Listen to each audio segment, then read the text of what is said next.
നമസ്കാരം. Raf talks ഫുട്ബോളിലേക്ക് ഏവർക്കും സ്വാഗതം. യുവേഫ ചാമ്പ്യൻസ് ലീഗിന്റെ ക്വാർട്ടർ ഫൈനൽ നറുക്കെടുപ്പ് ഇപ്പോൾ പൂർത്തിയായിട്ടുണ്ട്. നമുക്കറിയാം, കടുത്ത മത്സരങ്ങളാണ്, തീപാറും മത്സരങ്ങളാണ് ഫുട്ബോൾ ആരാധകരെ കാത്തിരിക്കുന്നത്. ഏറ്റവും പ്രധാനപ്പെട്ട മത്സരം നിലവിലെ ചാമ്പ്യന്മാരായ മാഞ്ചസ്റ്റർ സിറ്റിയും ഒരുപാട് തവണ കിരീടങ്ങൾ നേടിയിട്ടുള്ള റയൽ മാഡ്രിഡും തമ്മിൽ ഏറ്റുമുട്ടുന്നു എന്നുള്ളതാണ്. അതുപോലെ തന്നെ PSG-യും FC ബാഴ്സലോണയും മുഖാമുഖം വരുന്നുണ്ട്. അത്ലറ്റിക്കോ മാഡ്രിഡിന്റെ എതിരാളികൾ ജർമ്മൻ ക്ലബ്ബായ ബൊറൂസിയ ഡോർട്ട്മുണ്ടാണ്. അതുപോലെ തന്നെ ആഴ്സണലും ബയേണും പരസ്പരം പോരടിക്കുന്ന ഒരു മത്സരം നമുക്ക് കാണാൻ സാധിക്കും എന്നുള്ളതാണ്. ഇതിന് പിന്നാലെ പ്രമുഖ ഫുട്ബോൾ മാധ്യമമായ goal.com ഒരു വിശദീകരണം അല്ലെങ്കിൽ ഒരു വിശകലനം ഇപ്പോൾ പുറത്തുവിട്ടിട്ടുണ്ട്. അതായത് ഈ ഒരു നറുക്കെടുപ്പ് കഴിഞ്ഞതോടെ ഇതിലുള്ള വിന്നർമാരെയും ലൂസർമാരെയുമാണ് അവർ തിരഞ്ഞെടുത്തിട്ടുള്ളത്. നമുക്ക് അതൊന്ന് പരിശോധിക്കാം. വിന്നറായിക്കൊണ്ട് അവർ തിരഞ്ഞെടുത്തിട്ടുള്ളത് മാഞ്ചസ്റ്റർ സിറ്റിയെയാണ്.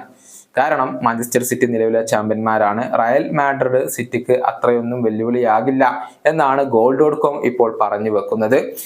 റയലിനെ മറികടന്നുകൊണ്ട് മുന്നോട്ട് പോകാൻ, കഴിഞ്ഞ തവണത്തെ പോലെ റയലിനെ മറികടന്നുകൊണ്ട് മുന്നോട്ട് പോകാൻ മാഞ്ചസ്റ്റർ സിറ്റിക്ക് സാധിക്കും.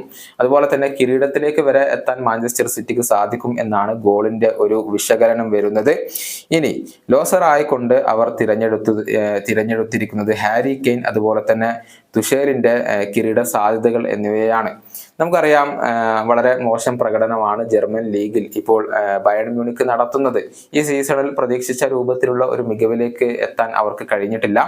UCL-ന്റെ ക്വാർട്ടർ ഫൈനലിൽ ആഴ്സണലാണ് അവരുടെ എതിരാളികൾ. അത് അവർക്ക് കാര്യങ്ങളെ ബുദ്ധിമുട്ടാക്കും എന്ന് തന്നെയാണ് ഇവർ പറയുന്നത്. പക്ഷെ രണ്ടുപേർക്കും ഒരുപോലെ സാധ്യത ഇവരിപ്പോൾ കൽപ്പിക്കപ്പെടുന്നുണ്ട് എന്നുള്ളതാണ്. മാത്രമല്ല, ഇനിയിപ്പോ ക്വാർട്ടർ ഫൈനൽ താണ്ടിയാലും പിന്നീടും കാര്യങ്ങൾ ബുദ്ധിമുട്ടാകും എന്ന് തന്നെയാണ് ഇവരുടെ പ്രവചനം വരുന്നത്. വിന്നർ ആയിക്കൊണ്ട് കിലിയൻ എംബാപ്പയാണ് വരുന്നത്. അദ്ദേഹത്തിന് PSG-ക്കൊപ്പം UCL കിരീടം നേടാനുള്ള ഒരു സുവർണാവസരമായിക്കൊണ്ടാണ് ഇപ്പോൾ goal.com ഇതിനെ വിശകലനം ചെയ്തിട്ടുള്ളത്. നമുക്കറിയാം, എതിരാളികൾ ബാഴ്സലോണയാണ്. ബാഴ്സലോണയെ മറികടക്കാൻ എംബാപ്പയ്ക്കും PSG-ക്കും സാധിക്കും. മാത്രമല്ല, ഫൈനൽ വരെ മുന്നേറാനുള്ള ഒരു സാധ്യത അവരിപ്പോൾ ഇവിടെ കാണുന്നുണ്ട്. കിലിയൻ എംബാപ്പയ്ക്കും PSG-ക്കും കാണുന്നുണ്ട് എന്നുള്ളതാണ്. ലോസർ ആയിക്കൊണ്ട് ആഴ്സണൽ വരുന്നു. നമ്മൾ നേരത്തെ പറഞ്ഞു, ബയേൺ മോശം ഫോമിലാണെങ്കിലും ഒരു കാരണവശാലും യുവേഫ ചാമ്പ്യൻസ് ലീഗിൽ അവരെ എഴുതി തള്ളാൻ കഴിയില്ല. മാത്രമല്ല, മുൻകാല ചരിത്രങ്ങൾ എടുത്തു പരിശോധിച്ചാൽ ഒരുപാട് തവണ ബയേണിന് മുന്നിൽ അടിയറവ് പറഞ്ഞിട്ടുള്ളവരാണ് ആഴ്സണലിനെ സംബന്ധിച്ചിടത്തോളം UCL-ൽ കഴിഞ്ഞ മത്സരത്തിലൊക്കെ ഒരല്പം ബുദ്ധിമുട്ടിക്കൊണ്ടാണ് അവർ വിജയിച്ചു വന്നിട്ടുള്ളത്. അതുകൊണ്ട് തന്നെ ആഴ്സണലിലും കാര്യങ്ങൾ എളുപ്പമാകില്ല എന്നാണ് ഇപ്പോൾ goal.com പറഞ്ഞു വെക്കുന്നത്. ചുരുക്കത്തിൽ ഒരു കടുത്ത പോരാട്ടം ആഴ്സണലും അതുപോലെ തന്നെ ബയേണും തമ്മിൽ ഏറ്റുമുട്ടുമ്പോൾ കാണാൻ കഴിയും എന്നാണ് ഇവരുടെ പ്രവചനം. അതുപോലെ തന്നെ മറ്റൊരു വിന്നർ ആയിക്കൊണ്ട് ഇവർ തിരഞ്ഞെടുത്തിരിക്കുന്നത് അത്ലറ്റിക്കോ മാഡ്രിഡ് പരിശീലകനായ ഡിയേഗോ സിമിയോണിയെയാണ്. നമുക്കറിയാം, ഇന്റർ മിലാന്റെ കടുത്ത വെല്ലുവിളി അതിജീവിച്ചുകൊണ്ടാണ് അത്ലറ്റിക്കോ മാഡ്രിഡ് ഇപ്പോൾ വരുന്നത്. മാത്രമല്ല, ഇതിൽ പൊതുവെ ദുർബലരായ ബൊറൂസിയയാണ് അവർക്ക് ലഭിച്ചിട്ടുള്ളത്. വളരെ എളുപ്പത്തിൽ മുന്നേറാൻ അത്ലറ്റിക്കോ മാഡ്രിഡിനും ഡിയേഗോ സിമിയോണിക്കും കഴിയും എന്ന് തന്നെയാണ് ഗോളിന്റെ പ്രവചനം. അതുപോലെ തന്നെ ലൂസർ ആയിക്കൊണ്ട് അവർ തിരഞ്ഞെടുത്തിരിക്കുന്നത് റയൽ മാഡ്രിഡിനെയാണ്.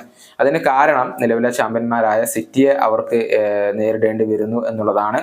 നമുക്കറിയാം, സിറ്റി മികച്ച ഫോമിൽ കളിക്കുന്നു. കഴിഞ്ഞ തവണ റയലിനെ പരാജയപ്പെടുത്താൻ സിറ്റിക്ക് കഴിഞ്ഞിട്ടുണ്ട്. മാത്രമല്ല, റയലിന്റെ നില ഒരൽപ്പം പരുങ്ങലിലാണ്. RB ലീപ്സിഗിനെതിരെയൊക്കെ ഒരൽപ്പം കഷ്ടിച്ചുകൊണ്ടാണ് റയൽ മാഡ്രിഡ് രക്ഷപ്പെട്ടിട്ടുള്ളത്. പരിക്കുകൾ അവർക്ക് വലിയ വിനയാണ്. അതുകൊണ്ട് തന്നെ മാഞ്ചസ്റ്റർ സിറ്റിക്കെതിരെ ഒരു വലിയ പോരാട്ട വീരമൊന്നും കാഴ്ചവെക്കാൻ അല്ലെങ്കിൽ സിറ്റിയെ മറികടക്കാൻ റയലിന് സാധിച്ചേക്കില്ല എന്ന് തന്നെയാണ്. ഇനിയിപ്പോൾ മുന്നോട്ട് പോകാനും അവർക്ക് ബുദ്ധിമുട്ടാകും എന്ന് തന്നെയാണ് ഇപ്പോൾ ഗോളിന്റെ പ്രവചനം വരുന്നത്. ഏതായാലും ഇവരുടെ ഈ ഒരു വിശകലനത്തോടുള്ള നിങ്ങളുടെ അഭിപ്രായങ്ങൾ നിങ്ങൾക്ക് രേഖപ്പെടുത്താം.